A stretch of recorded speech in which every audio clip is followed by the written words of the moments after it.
Kapolres Reskrim Polres Lok Semawe dibantu tim Polda Aceh akhirnya berhasil menangkap tersangka penembakan terhadap Nasir Ismail di Desa Alwelim, Kecamatan Belangmangat, Lok Semawe, di mana Nasir Ismail ditembak di jembatan Desa Alwelim atau di dekat toko jualan bakso milik korban pada Senin 10 November 2025 sekitar pukul 12:15 malam hari.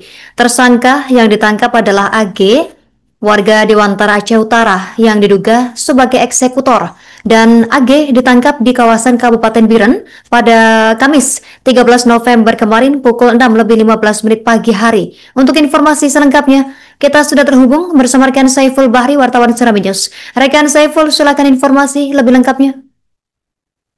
Terima kasih Justina dari Provinsi Aceh. Dapat saya laporkan terlebih dahulu bahwa pada 10 November 2025 dini hari, itu tepatnya sekitar pukul 00:15 waktu Indonesia, lewat 15 menit waktu Indonesia Barat, itu terjadi peristiwa yang menghebohkan, tepatnya di Desa Alulim, Kecamatan Bandar Sakti, Kota Lok Semawe, Provinsi Aceh, di mana terjadi peristiwa penembakan yang menyebabkan seorang pria bernama Nasir itu meninggal dunia dengan mengalami luka tembak di bagian lengan dan juga bagian leher hingga tembus ke kepala. Di mana setelah kejadian itu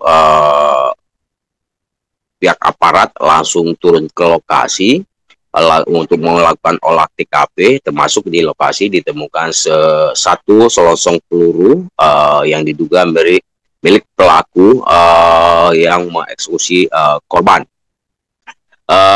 Selanjutnya polisi pun terus melakukan pengembangan sehingga 3 hari kemudian, atau tepatnya pada Kamis 13 November 2025 sekitar pukul 06:15 waktu Indonesia Barat, pihak kepolisian, yakni dari tim Resmob Polres Lok Semawe dibantu oleh tim Polda Aceh, berhasil menangkap satu tersangka yang diduga selaku eksekutor di kawasan Kabupaten Biren.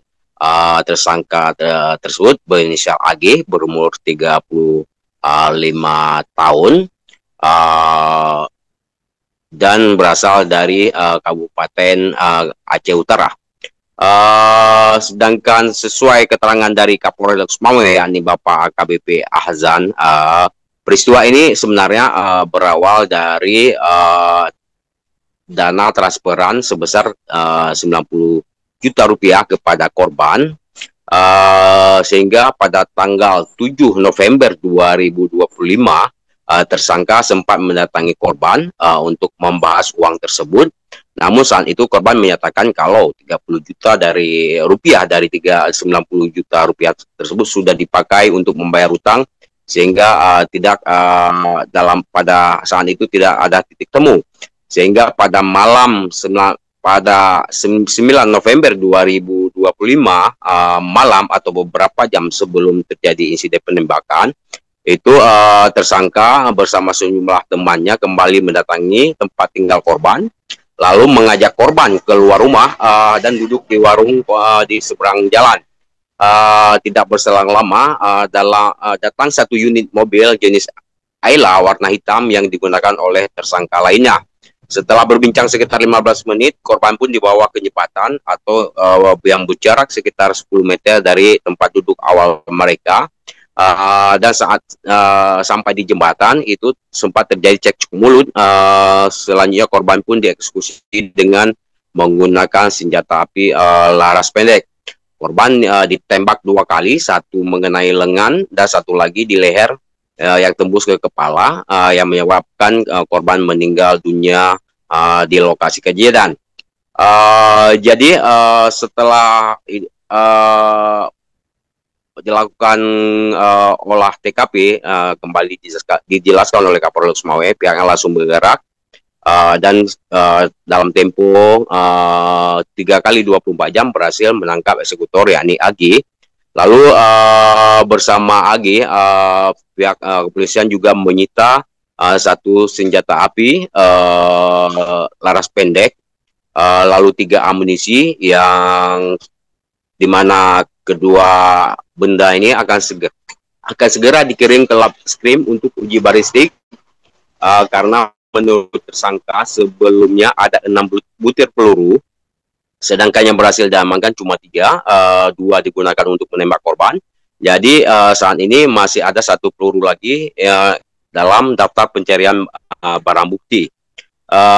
Selain sempi dan amunisi, pihak kepolisian juga menyita 1 unit mobil yang rencananya akan digunakan oleh tersangka untuk melarikan diri.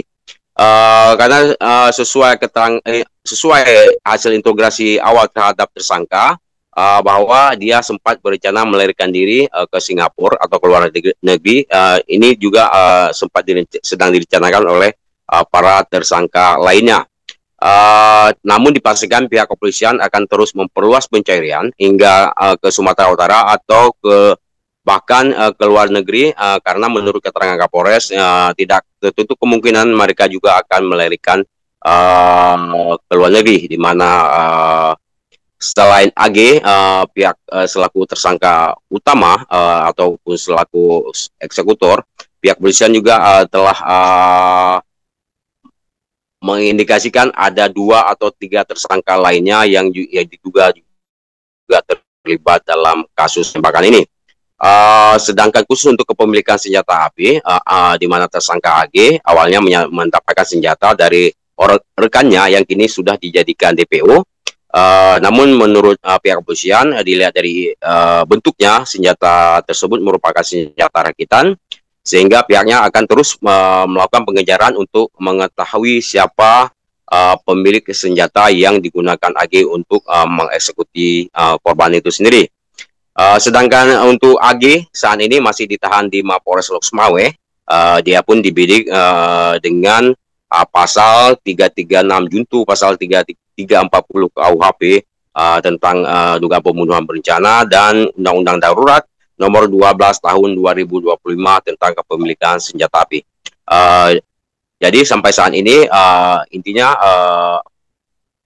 tersangka eksekutor telah berhasil diamankan, dan polisi masih berupaya memburu sejumlah tersangka lainnya, dan untuk tersangka eksekutor lagi saat ini masih ditahan di Mapolres Lok Sumawe untuk proses hukum lanjutan. Demikian, Justina.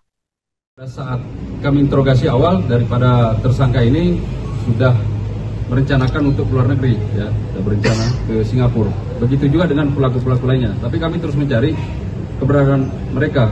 Kami melakukan pengejaran, memperluas area pencarian sampai ke Sumatera Utara atau ke luar negeri, ya, karena kemungkinan juga mereka bisa lari ke luar negeri.